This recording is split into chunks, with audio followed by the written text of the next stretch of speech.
تازه خبر غور کې د طالبانو چورلکه غورځېدلې، یو وژل شوی او 12 ټپیان دي.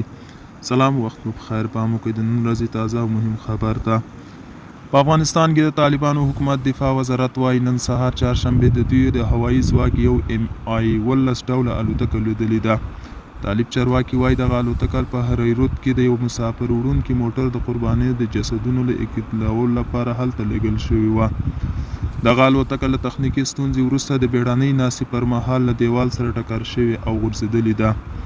د طالبانو دفاع وزارت ویان عنایت الله خوارزمي په خپل ایکس پاڼه لیکلي په دغه پیښه کې یو تن وژل شوی او 12 نور ټپیان دي.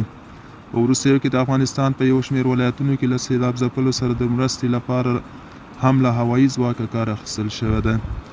څو موده وړاندې د افغانستان په شمال سمنګان ولایت کې د طالبانو MD-53 ډوله چورلکه نسکوره شوې وه. دغه راز په کابل کې هم یو امریکایي بلاک هاک ډوله چورلکه د روزنې پر مهال د ملي دفاع پوهنتون په انګړ کې نسکوره شوې وه چې 2 پیلوټان او یو عملی پکې وژل شوي وه. دوستانو، دا و د نن ورځې چمتو کلی خبر. تر بیا هم په الله سپارم. ښې چارې، ښه وخت.